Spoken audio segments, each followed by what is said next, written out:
Di sebuah desa yang tenang, orang-orang hidup sederhana. Tapi di ujung desa, ada satu rumah tua yang bikin siapapun merinding tiap kali lewat. Rumah itu dulunya milik seorang perempuan, Diajeng Gendis.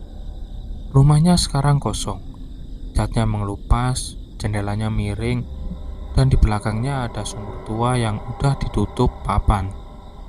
Kalau malam, kadang terdengar suara perempuan tertawa pelan dari arah situ.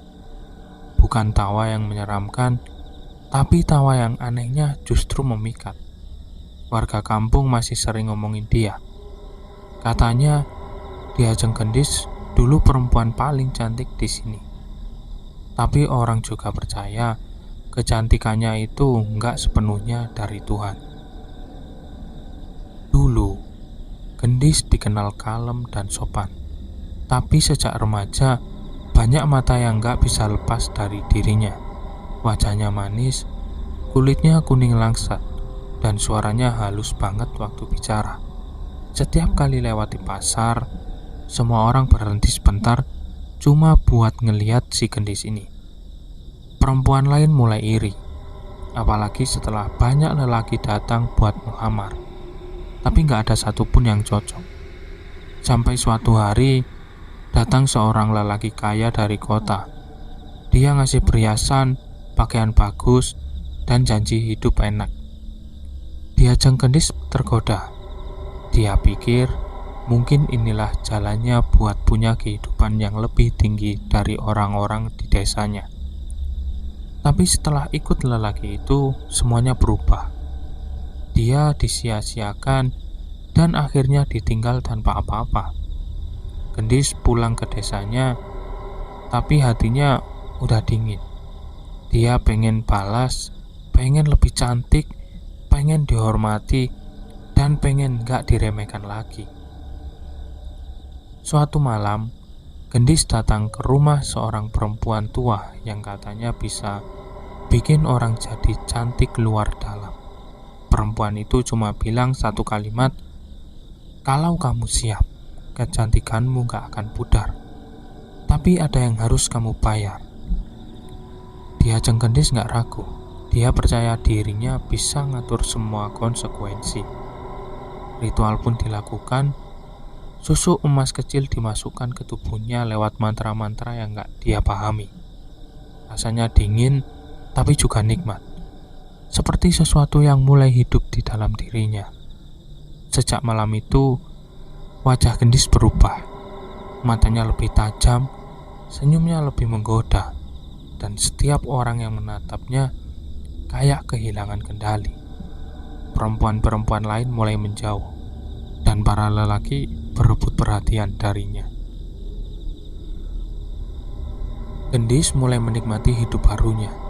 Dia suka melihat orang kagum padanya. Suka ketika lelaki berebut hanya untuk sekedar menatap wajahnya. Tapi semakin sering dia bercermin, semakin dia sadar ada sesuatu di balik matanya yang gak sama lagi.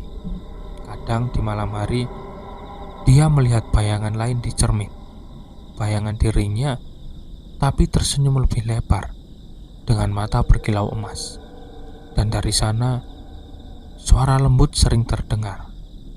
"Kau sudah cantik, tapi jangan berhenti di sini." Gendis makin tenggelam dalam pesona dirinya sendiri. Setiap malam, dia berdandan sambil menatap cermin, seperti berbicara dengan seseorang di balik kaca itu. Beberapa kali, para lelaki yang dekat dengannya tiba-tiba sakit tanpa sebab. Ada yang hilang akal, ada yang meninggal dalam waktu singkat. Warga desa mulai takut. Beberapa orang bilang, siapapun yang terlalu lama menatap wajah Gendis bakal kena sial. Tapi anehnya, justru makin banyak yang datang karena gak bisa menahan rasa ingin melihat kecantikannya. Suatu malam, seorang lelaki datang dengan niat buruk. Dia pikir Gendis cuma perempuan biasa yang bisa ditundukkan. Tapi malam itu, yang terjadi malah kebalikannya. Lelaki itu ditemukan pagi harinya dalam keadaan pucat. Matanya terbuka lebar dan lidahnya kaku seperti logam. Setelah kejadian itu, Gendis mengurung diri. Dia jarang keluar rumah dan dari luar sering terlihat cahaya aneh dari jendela kamarnya.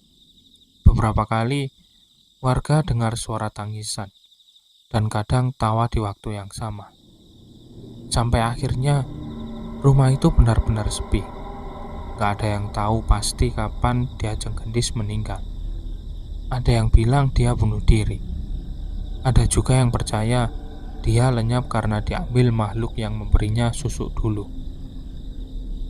Sejak saat itu rumahnya dibiarkan kosong.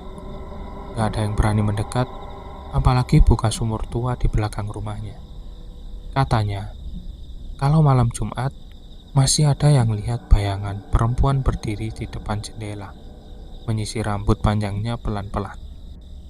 Beberapa orang yang nekat lewat depan rumah itu kadang mencium wangi melati yang samar. Wangi yang sama seperti dulu waktu Ki Ajeng Gendis masih hidup. Wangi yang menandakan dia belum benar-benar pergi.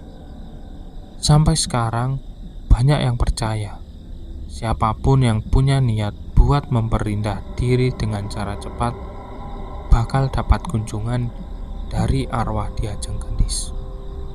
Dia nggak marah, tapi ingin ngasih tahu kalau semua yang berlebihan pasti ada bayarannya.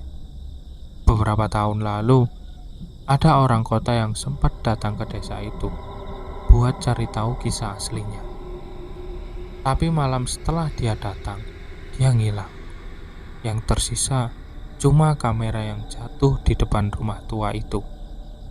Dan di rekaman terakhir, terdengar suara lembut perempuan bilang, "Cantik itu kutukan. Kalau kamu nggak tahu kapan harus berhenti."